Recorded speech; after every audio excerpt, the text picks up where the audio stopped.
દિલ્હીથી મુંબઈને જોડતો express way પર national highway authority of India દ્વારા અંકલેશ્વરના પૂન ગામથી સુરતના કીમ સુધીનો માર્ગ ડિસેમ્બર માસના અંત ભાગમાં શરૂ થઈ શકે છે.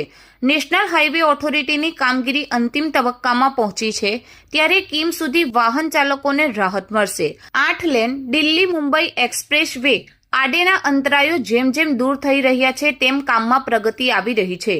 આ પ્રોજેક્ટના 1380 કિમીમાંથી 413 કિમીનો ભાગ ગુજરાતમાં છે, જેમાં ભરૂચમાં પેકેજ 4 હેઠળ 13 કિમીના હિસ્સામાં અંકલેશ્વરના પૂન ગામ નજીક ખેડૂતોના પ્રશ્નોના કારણે એક્સપ્રેસ વે હાઈવેની કામગીરી અટકી પડી હતી. જોકે સમયાંતરે આ કામગીરી પૂર્ણ કરવામાં આવી છે, ત્યારે national highway authority of India દ્વારા અંકલેશ્વરના પૂનગામ નજીક એક્સપ્રેસ હાઈવેની એન્ટ્રી અને એક્ઝિટ અપાયા બાદ વધુ એક મહત્વપૂર્ણ નિર્ણય લેવામાં આવ્યો છે. નેશનલ હાઈવે ઓથોરિટી દ્વારા અંકલેશ્વરના પૂનગામથી સુરતના કીમ સુધીનો માર્ગ ડિસેમ્બર માસના અંતિમ દિવસોમાં શરૂ કરવામાં આવશે. આ અંગે હાઈવે ઓથોરિટીના અધિકારીઓએ જણાવ્યું હતું કે કામગીરી અંતિમ તબક્કામાં ચાલી રહી છે. કીમ સુધીનો માર્ગ 31 ડિસેમ્બરની આસપાસ શરૂ કરી દેવામાં આવશે.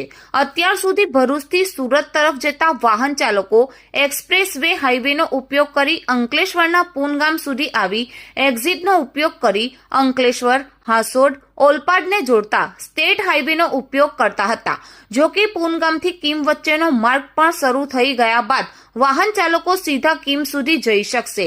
ત્યારબાદ ત્યાંથી બારડોલીના એના સુધી એક્સપ્રેસ હાઈવેનો ઉપયોગ કરી શકશે.